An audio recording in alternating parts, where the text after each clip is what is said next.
여러분, 여기 사도 바울이 이야기하고 있는 이 은혜와 평강이 무엇인지 오늘 저희들이 함께 살펴보기를 원합니다. 은혜와 평강을 이야기하기 전에 이 지금 편지를 주고받는 사람이 누군지를 좀 한번 생각을 해봤으면 좋겠습니다. 1절에 누가 편지를 쓰고 있고 누가 편지를 받고 있는지를 이야기하고 있죠. 자, 누가 편지를 쓰고 있습니까? 하나님의 뜻으로 말미암아 그리스도 예수의 사도된 바울. 지금 바울이 편지를 쓰고 있는 겁니다. 근데 바울이 자기를 뭐라고 소개합니까? 사도라고 소개를 하죠. 사도는 보냄받은 사람을 이야기합니다. 그러니까 보냄을 받았다라는 얘기는 내가 스스로 가는 게 아니에요. 누군가 시켜서 가는 거죠. 그러니까 사도 바울은 지금 내가 이 편지를 쓰고 있는 것이 사도로서 쓰는데 이 사도란 말 속에 나는 누구를 통해서 지금 누가 시켜서 이 일을 하고 있다라고 하는 것을 그 뜻 속에 담고 있는 거죠. 본문을 보면 하나님의 뜻으로 말미암아, 하나님의 예정, 하나님의 선택으로 말미암아 내가 사도가 되었고, 그래서 하나님의 보내신 그 일을 감당하기 위해서 내가 이 편지를 쓰고 있다라고 사도 바울은 이야기를 하고 있는 것입니다. 자기의 사역이 지금 이 에베소 교회를 향해서 편지를 쓰고 목회하는 것이 나를 보내신 분으로부터 시작된 것을 이야기를 하고 있는 겁니다. 동시에 여기 편지를 받고 있는 사람들을 이렇게 설명합니다. 첫 번째는 에베소에 있는 성도들이라고 표현을 했고요. 또 다른 표현으로 그리스도 예수 안에 있는 신실한 자들이라고 표현을 했어요.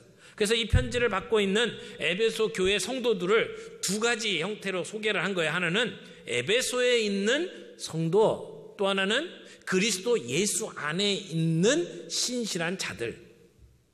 여러분, 에베소에 있는 이라는 말은 지리적인 주소를 이야기하는 겁니다.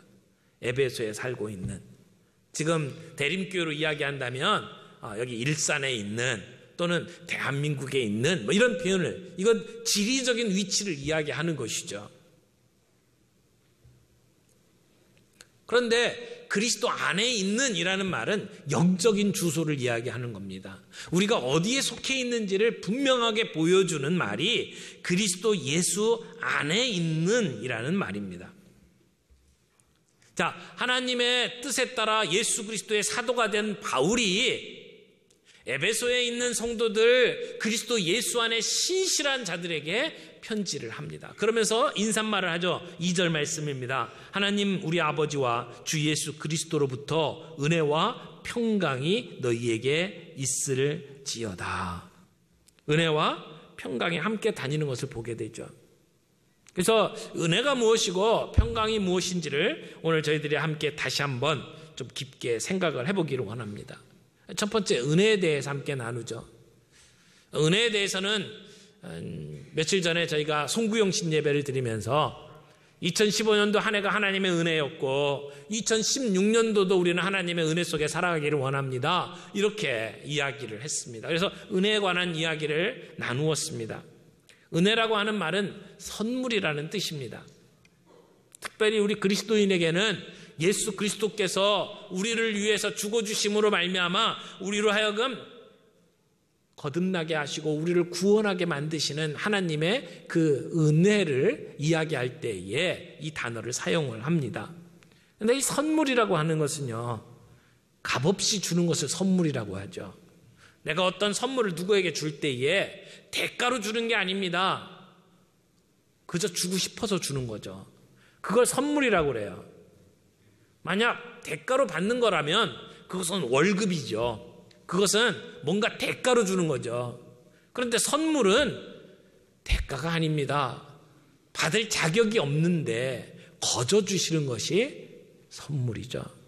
은혜는 바로 그러한 것을 이야기합니다. 내가 받을 자격이 없는데, 내가 그런 어떤 특별한 그러한 자격이 주어진 것도 아닌데 값없이 거저 우리에게 주시는 것을 우리는 은혜라고 이야기를 합니다.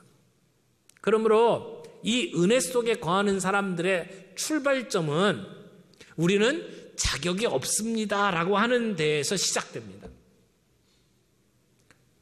은혜를 받았던 사람들은 늘 내가 죄인이라고 하는 것을 고백합니다. 나는 연약하다라고 고백합니다. 그래서 우리의 죄됨을 인정하고 우리가 하나님 앞에 엎드리게 될 때 우리는 하나님의 은혜를 만날 수가 있습니다.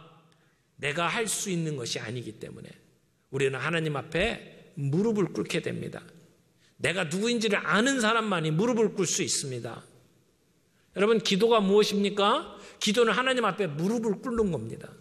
나는 할 수 없다는 것을 인정하고 하나님 앞에 내 부족한 모습, 내 연약한 모습들을 그대로 내어놓는 것이 기도 아닙니까? 그래서 그분이 일할 수 있는 자리를 만들어 드리는 것, 그것이 기도입니다. 때로는 내가 하나님의 도우심을 받아서 이런 일을 하고 저런 일을 하고 그래서 좋은 열매를 볼 수도 있습니다. 그러나 그런 일마저도 내가 나된 것은 다 하나님의 은혜입니다 라고 고백해야만 합니다. 오늘 2015년도를 마무리 짓고 2016년도를 시작하면서 은혜 가운데 출발할 수 있는 저와 여러분이 되길 바랍니다. 하나님의 은혜가 우리의 삶의 기초가 될 때에 우리는 진정한 하나님의 은혜의 행보를 할 수가 있습니다. 2015년도는 그 은혜 속에서 한 걸음 한 걸음을 내디딜 수 있는 저와 여러분이 되기를 바랍니다. 또 하나, 은혜와 뭐예요? 평강. 자, 평강에 대해서 좀 살펴보기를 원합니다. 평강은 히브리어로 샬롬이라고 하죠. 샬롬. 한번 따라서 해보시겠습니까? 샬롬. 샬롬. 예. 그래서 우리 한국 사람들이 만나면 안녕하세요, 뭐 먹고 사는 게 힘들었을 때는 식사하셨나요? 이런 인사들을 하게 되는데 유대인들은 만나면 하는 인사가 샬롬이었습니다. 평강을 기원하는 것이죠. 이 평강은 개인적인 물질적 축복과 번영을 이야기하는 말로 많이 쓰입니다. 그런데 이 샬롬이라는 것은 단순히 개인적인 평안함, 안녕만을 이야기하는 것이 아닙니다. 그것을 뛰어넘어서 하나님과의 만남, 하나님과 화목하게 되는 것, 그래서 우리의 삶이 하나님이 원하신 상태로 바뀌는 것, 그런 의미들을 담고 있습니다. 그래서 이 평강에는 세 종류의 평강이 있다고 설명을 할 수가 있습니다. 첫 번째는 하나님과의 평강입니다. 평강이라는 말을 다른 말로 바꾸면 화평이에요. 그래서 하나님과의 화평. 이게 무슨 말입니까? 이 땅에 예수님이 오셨습니다.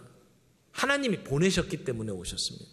예수님이 하신 일이 뭡니까? 십자가에 못 박혀 죽으심으로 말미암아 우리와 하나님을 화목하게 만든 거예요. 우리가 죄 가운데 거할 때는 하나님과 우리는 어떤 사이였습니까? 원수지간이었습니다. 죄가 우리를 주관할 때 하나님은 우리를 바라보시면서 진노하십니다. 왜? 죄 때문에. 하나님은 죄를 그냥 두고 보실 수 있는 분이 아닙니다. 죄에 대해서는 반드시 벌하셔야 되는 분입니다. 그래서 죄를 짓고 살아가는 우리를 바라보실 때 하나님은 하나님의 진노를 쏟아 부을 수밖에 없습니다. 하나님과 원수죠. 그런데 예수님께서 십자가에 못 박혀 돌아가심으로 말미암아 하나님의 모든 진노를 예수님이 뒤집어 쓰셨어요. 그래서 우리의 죄의 문제를 해결하셨죠. 그래서 하나님이 우리를 보실 때는 진노의 눈으로 보는 게 아닙니다. 사랑의 눈으로 보게 만드셨습니다. 예수 그리스도의 십자가로 말미암아 원수가 되었던 하나님과 우리가 화목하게 된 겁니다. 하나님과 우리 사이에 막혔던 담을 허신 겁니다. 그것이 하나님과 우리 사이의 화평입니다. 여러분, 이 자리에 나오신 분 가운데 대부분은 이미 예수 그리스도로 말미암아 하나님과 화목하게 되신 분들입니다. 아멘? 근데 혹시 아직도 예수님을 믿지 못하고 아직 하나님하고 화목하지 못한 분이 있다면 오늘 그 예수 그리스도의 십자가를 받아들이고 하나님과 화목하게 되는 그런 은혜가 있기를 바랍니다. 두 번째는 하나님의 평화입니다. 아까는 하나님과의 평화를 이야기했는데 두 번째 말씀을 드리고 싶은 것은 하나님의 평화입니다. 샬롬이라고 하는 말에 그 어원을 따져보면 이 샬롬은요, 온전함이라는 뜻을 가지고 있습니다. 집을 지을 때에 골조만 되어 있으면 온전한 게 아닙니다. 이게 완전하게 건물이 지어졌을 때, 준공했을 때, 그때가 샬롬입니다. 하나님은 우리를 향해서 갖고 계신 계획이 있습니다. 우리가 이렇게 되기를 원하시는 하나님의 뜻이 있어요. 근데 그 뜻이 이루어져서 온전하게 되었을 때 그 상태를 뭐라고요? 샬롬이라고 이야기를 하는 겁니다. 여러분, 우리가 제자훈련 받는 이유가 뭡니까? 예수님을 닮아서 샬롬을 이루기 위해서 받는 겁니다. 그래서 우리가 이렇게 예배를 통해서 하나님과 샬롬을 경험하게 되고, 우리가 말씀 앞에 서서 예수님을 닮아가면서 샬롬을 경험하게 돼 온전해지는 것, 그것이 샬롬입니다.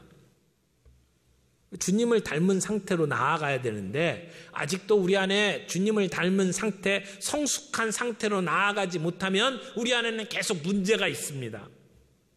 내가 예수를 믿음으로 말미암아 하나님하고 맺었던 원수의 관계가 화목한 관계로 바뀌었다 할지라도 우리가 거룩한 삶이 뒤따라오고 예수님을 닮은 상태로 변화되지 아니하면 우리들의 삶 속에는 진정한 평화가 임한 것이 아닙니다. 그러므로 건물이 완성되는 것처럼 우리의 삶이 온전한 상태로 되어야 합니다. 그때 우리는 진짜 샬롬을 경험하게 되는 것이죠. 세 번째 평화는 관계적인 평화입니다. 나와 하나님과의 관계에서 평화를 얻었다면, 그리고 우리가 예수님을 닮아가는 과정 속에서 하나님의 평화가 우리의 마음속에 임했다면 우리는 내 주변에 있는 사람들과 평화를 이루어야 합니다.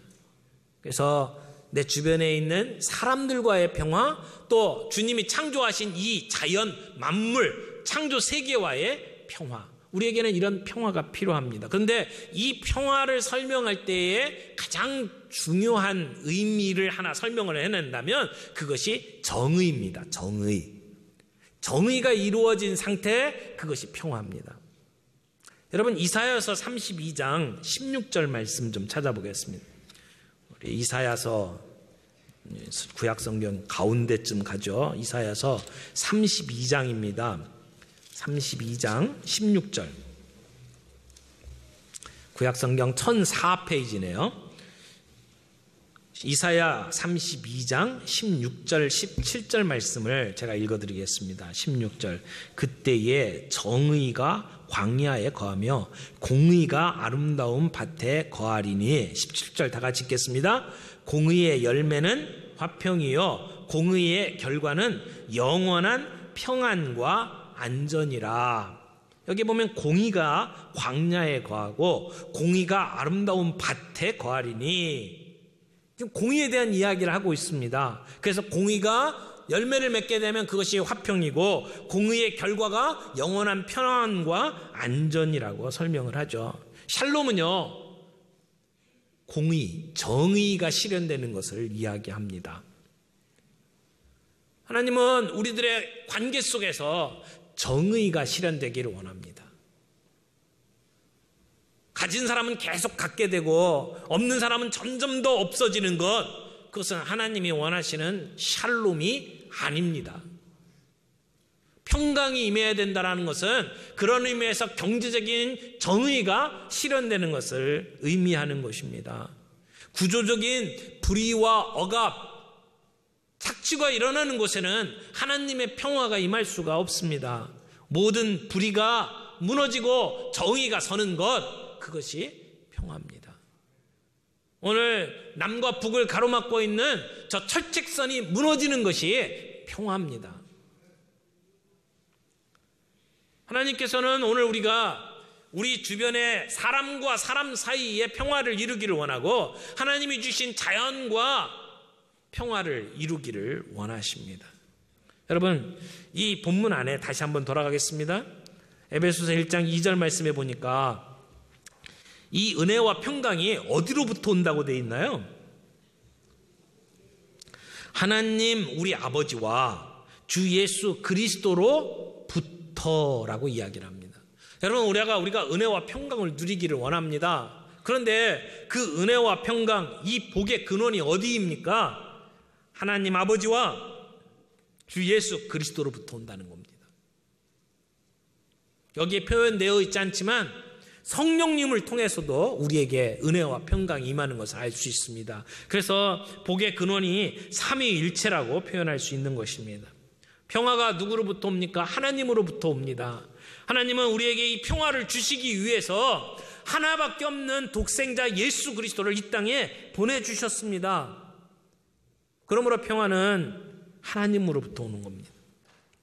이 땅에 맡긴 담 깨어부시도록 하나님은 이 땅에 예수 그리스도를 보내주셨습니다. 그분을 십자가에 못 박아 죽이셨습니다. 그래서 하나님과 우리 사이에 막힌 담을 허무셨습니다. 사람과 사람 사이에 막힌 담을 깨부셨습니다.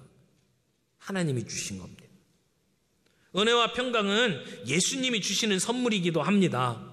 주님은 제자들에게 늘 평강을 주시겠다라고 약속을 했습니다. 예수님께서 십자가에 못 박혀 돌아가시기 바로 직전에도 예수님은 요한복음 14장에 내가 너희에게 평안을 주노라 말씀하셨어요. 주님이 주시는 평안은 이 세상 사람들이 이야기하는 평안과는 다른 평안을 이야기하는 겁니다. 환경에 지배받지 않는 평안. 그래서 사도 바울이 빌립보 교회에 편지를 쓰면서도 내게 능력 주시는 자 안에서 내가 모든 일을 할 수 있다고 이야기하잖아요. 여러분, 그때 사도 바울이 이야기하는 내게 능력 주시는 자 안에서 내가 모든 일을 할 수 있다는 말은 내가 원하기만 하면 모든 일을 다 이룰 수 있다, 그 얘기가 아니에요. 사도 바울은 지금 감옥에 있잖아요. 감옥에 있는 사람이 하는 말이라는 것을 꼭 기억하시길 바랍니다. 감옥에 있으면서 내가 모든 일을 할 수 있다. 바로 앞에 뭐라고 얘기하냐면요, 나는 부한 곳에 처할 줄도 알고 나는 가난한 곳에 처할 줄도 안다. 일체의 비결을 배웠다. 그게 모든 일을 할 수 있는 거거든요. 여러분, 우리가 정말 주님이 주시는 평강을 누리기 시작을 하면 우리의 환경에 지배받지 아니하고 우리 안에 평강이 임할 수가 있습니다. 주님이 주시는 평강입니다. 이 땅에 필요한 것은 그 주님이 주시는 평강입니다. 우리가 예수 그리스도를 모시고 그분을 신뢰하기 시작할 때 우리는 그 평강을 누릴 수가 있습니다. 여러분, 한 구절 성경 다시 하나 좀 보겠습니다. 예레미야입니다. 아까 보셨던 이사야 다음에 나오죠. 예레미야 29장. 예레미야 29장 11절 말씀입니다. 2016년도에 여러분이 이 말씀을 꼭 붙잡고 나아가시길 바랍니다. 예레미야 29장 11절, 구약성경 1096쪽입니다. 찾으셨으면 같이 읽겠습니다. 여호와의 말씀이니라. 너희를 향한 나의 생각을 내가 아나니 평안이요 재앙이 아니니라. 너희에게 미래와 희망을 주는 것이니라. 아멘. 주님이 우리에게 무엇을 주고 싶어 하신다고요? 미래와 희망을 주는 거라고 이야기합니다. 그것을 다른 말로 평안이라고 이야기하죠. 주님은 우리가 이 평안을 누리기를 원하시는 겁니다. 우리가 그 평안을 못 누리면 우리 주님 마음이 아프셔요. 여러분, 우리 아이들을 바라볼 때 아이들이 곤경에 처해 있거나 그리고 힘든 상황에 처해 있으면 부모의 마음이 어떻게 돼요? 그때는 아프다고 얘기 안 해요. 찢어진다고 이야기하죠. 여러분, 우리 아이들이 그런 상태에 놓이면 부모의 마음이 찢어집니다. 아픕니다. 근데 우리가 하나님이 원하시는, 하나님이 준비해 놓으신 평강을 누리지 못하면 하나님 마음도 아프시다는 겁니다. 애통해 하십니다. 우리를 향해서 하나님은 평안을 원하십니다. 우리를 향해서 하나님은 하나님의 뜻을 가지고 계신데 그것이 평안이라고 이야기를 합니다. 오늘 하나님과의 평화, 그리고 하나님이 우리 안에 허락하시는 하나님의 평화, 그리고 그 평화로 말미암아 세상 사람들과 자연 만물과 세계 창조 세계 속에서 우리가 평화를 누리게 되기를 원하신다는 겁니다. 온전해지기를 원하고 평화를 누리는 샬롬의 수준에 이르기를 원하십니다. 그런데 우리가 그렇게 하지 못하면 하나님 마음 아파하신다는 겁니다. 2016년도는 그 샬롬을 경험하는 저와 여러분이 되길 바랍니다. 여러분, 그러면 어떻게 하면 우리가 이 샬롬을 얻을 수 있을까요? 몇 가지만 간단하게 정리를 하죠. 첫 번째는요, 하나님의 임재에 초점을 맞추십시오. 세상을 살면서 여러 가지 어려운 일들이 참 많아요. 아프기도 하고, 사람들과 사이에 갈등도 있고, 경제적으로 문제도 많고, 나라의 모습을 보면 답답해요. 속이 터져요. 그러나 문제에 집중하면 살 수가 없어요. 하나님의 임재에 초점을 맞추시길 바랍니다. 하나님이 우리를 향해서 가지고 계신 계획을 신뢰하면 우리는 그 속에서 소망을 얻고 다시 일어설 수가 있습니다. 하나님의 임재에 초점을 맞추시고 하나님을 믿고 신뢰함으로 소망 가운데 일어설 수 있기를 바랍니다. 세상만 바라보면 불안합니다. 실망합니다. 그러나 우리 주님을 바라보면 소망이 있습니다. 위로를 얻습니다. 그래서 하나님의 임재에 초점을 맞추는 새해가 되시기를 바랍니다. 그리고 하나님의 말씀에 순종하십시오. 하나님의 말씀은 우리 인생을 향한 지침서입니다. 우리가 자동차를 구입을 한다든지 컴퓨터를 산다든지 하면 매뉴얼을 봅니다. 이 차가 어떻게 만들어졌는지, 이 기계가 어떻게 하면 작동하는지를 매뉴얼을 보고 알아가는 것처럼 우리 인생에 하나님이 갖고 계신 계획이 무엇인지를 알려면 인생의 매뉴얼인 성경 말씀을 배워야 합니다. 그리고 그 말씀 앞에 순종하십시오. 그러면 평강을 누릴 수가 있게 됩니다. 또 하나, 평강을 위해서 기도하십시오. 사람들에게 평강을 기원하십시오. 오늘 예배를 마치고 여러분들이 함께 주고받는 이야기 속에 서로를 향해서 은혜와 평강을 구하십시오. 하나님 앞에 기도하면 하나님 그 기도에 응답하십니다. 하나님이 응답하시는 놀라운 역사를 경험하는 새해가 되시기를 바랍니다. 여러분, 하나님과 평화하십니까? 하나님과 화평한 관계를 맺었습니까? 만약 아직도 그 관계가 없다면 여러분, 십자가를 바라보시고 예수님을 믿고 하나님과 화평을 누릴 수 있기를 바랍니다. 하나님이 주시는 마음의 평강이 있습니까? 예수님을 닮아가는 가운데 하나님이 주시는 그 평화의 단계 여러분 경험할 수 있기를 바랍니다. 아직도 내 마음에 평화가 임하지 않았다면 배우십시오. 말씀 안에 서십시오. 훈련을 받으십시오. 그래서 예수님을 닮아가는 그런 과정 속에 여러분 서시기를 바랍니다. 또 하나, 우리 주변과 더불어 화평하십시오. 내가 우리 주변에 있는 사람들하고 평화를 누려야 될 사람이 누구입니까? 그들의 부족한 부분이 무엇이고 그들의 아픔이 무엇입니까? 찾아가십시오. 그 문제를 위해서 하나님 앞에 기도하시고 그리고 그 아픔, 그 빈곤을, 그 결핍을 채워줄 수 있는 하나님의 도구로 쓰임받을 수 있기를 바랍니다. 여러분이 누구와 더불어 이 일을 해야 될지 그리고 그 일을 어떻게 해야 될지 하나님 앞에 기도하고 준비하는 가운데 하나님의 평화의 도구로 쓰임받는 저와 여러분, 우리 교회가 되기를 바랍니다.